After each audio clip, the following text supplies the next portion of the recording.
सहाबी हज़रत सईद बिन आमिर हैं। हज़रत उमर फ़ारूक रदी अल्लाह ताला अन्हु ने हज़रत सईद बिन आमिर रदी अल्लाह ताला अन्हु को गवर्नर बनाना चाहता हम्स का। उन्होंने कहा मैं नहीं बनता। फरमाया मुझे तुम लोगों ने बना दिया, खुद गवर्नरियाँ भी कबूल नहीं करते। चले गए हज़रत सईद बिन आमिर, गवर्नर बन गए, सूबे के गवर्नर। माल गनीमत में से कुछ ज़्यादा माल मदीना शरीफ में जमा हुआ तो हज़रत उमर ने मुख्तलिफ सूबों से गरीबों की लिस्टें मंगवाई। हज़रत सईद बिन आमिर के सूबे के कुछ खास लोगों को आपने लिखा कि तुम्हारे सूबे में जो गरीब है उनकी लिस्टें भेज दो। तो जब लिस्ट आई तो उसमें पहला नाम हज़रत सईद बिन आमिर का भी था। कहा हमारे गवर्नर के पास पहनने को कपड़ा कोई नहीं, खाने को रोटी कोई नहीं। हज़रत उमर बैठ के रो पड़े और मैं तुम्हारा गवर्नर भी मिस्कीन है। अशरफियों की एक थैली भर के हज़रत उमर ने भेजी। हज़रत सईद बिन आमिर के पास जब गई तो कहने लगे इन्ना लिल्लाहि व इन्ना इलैहि राजिऊन। आपकी अहलिया कहने लगी खैरियत है, कहीं अमीरुल मोमिनीन हज़रत उमर का विसाल तो नहीं हो गया?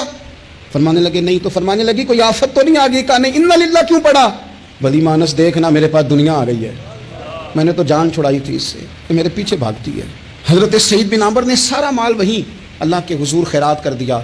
हज़रत उमर एक दफ़ा दौरे पे आए इनके सूबे में तो सब लोगों को जामा मस्जिद में बुलाया, हज़रत सईद बिन आमिर को भी बुलाया। इब्नुल जौज़ी लिखते हैं कि हज़रत उमर ने फरमाया लोगों तुम्हें अपने गवर्नर से कोई शिकायत तो नहीं? तो लोगों ने कहा 4 शिकायतें। एक तो हमारे गवर्नर साहब जब शुरू में आए थे तो फजर की नमाज के बाद ही आके लोगों के बीच बैठ जाते थे। अब इशराक चाश के वक्त आते हैं, सूरज पूरा तुलू हो जाता है तो हज़रत सईद बिन आमिर रदी अल्लाह अन्हु आते हैं। और दूसरी शिकायत यह है कि सिर्फ दिन में मिलते हैं, रात को मिलते ही नहीं। और तीसरी शिकायत यह है कि हफ्ते में एक पूरा दिन होता है मुलाकात ही नहीं करते। और चौथी शिकायत यह है कि कभी कभी बैठे बैठे रोने लगते हैं और बेहोश ही हो जाते हैं। आपने ऐसा शख्स गवर्नर बना दिया जो दीवाना है। हज़रत उमर ने बुला लिया, करीब बैठे थे, कहा दें सवालों के जवाब। गर्दन झुकी हुई है, अर्ज़ करने लगे अमीरुल मोमिनीन मैंने तो पहले ही कहा था मैं गवर्नरी के काबिल नहीं, मेरे वाला काम नहीं। फरमाया अब तो मनसब तुम्हारे पास है, तुम्हें जवाब तो देना है। हज़रत सईद बिन आमिर कहने लगे हुजूर 4 मेरे साथ मसले हैं। फरमाया कौन से? हज़रत सईद बिन आमिर कहने लगे आप सवाल दोहराएं मैं जवाब देता हूँ। आपने फरमाया सईद लोग कहते हैं पहले तो सवेरे आ जाता था, अब तो इशराक चाश्त के वक्त आता है। गर्दन झुकाई, सन्नाटा छा गया महफिल पे। थोड़ी देर के बाद सर उठाया तो दाढ़ी पे आंसू गिर रहे थे। फरमाने लगे हुजूर मेरे घर में खादिम कोई नहीं, बीवी बीमार हो गई है, मैं ना सवेरे उठता हूँ, आटा गूंथता हूँ, रोटियाँ पकाता हूँ, घर में झाड़ू देता हूँ, बाहर आने में देर हो जाती। पहले जवाब पर ही लोग रोने लगे, आंसू निकलने लगे। हज़रत उमर रज़ी अल्लाह ताला अन्हु भी रोए। फिर फरमाया कि सईद तो दिन को मिलता है तो रात को क्यों नहीं मिलता?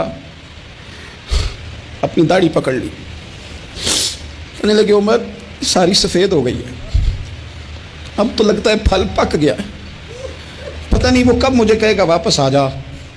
मैंने ना दिन मखलूक के लिए रखा है, रात अपने रब के लिए रखी हुई है, मुझे तकलीफ़ ना दी जाए। गवर्नर की बात कर रहा हूँ। फिर कहा सईद यार हफ्ते में एक दिन मिलते क्यों नहीं? तो कहने लगे उमर ये मेरे रब के साथ पर्दा है, इसे न खोला जाए। मेरा पर्दा है ना, मैंने अपने रब के साथ अपने पर्दे रखे हुए हैं। फरमाया नहीं आप बताएं। हज़रत सईद बिन आमिर कहने लगे गरीब हूँ, एक ही जोड़ा मेरे पास है, मैं गरीब हूँ, मेरे जैसे लोग इनके पास दर्जनों जोड़े हैं और इसके बावजूद उनकी ज़ुबानों पर शुक्र उस तरह नहीं आता जैसे आना चाहिए। मैंने कहा ना कि मेरी उजरत मेरी मेहनत से ज़्यादा क्यों है, मेरे मोहसन तेरे एहसान से डर लगता है।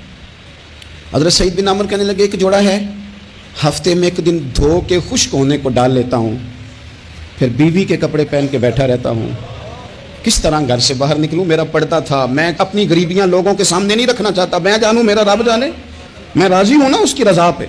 अब तो हज़रत उमर हिचकियाँ लेकर रोने लगे। फरमाने लगे चल आखिरी सवाल का जवाब ही दे दे, कभी कभी रोते हो तो बेहोश ही हो जाते हो।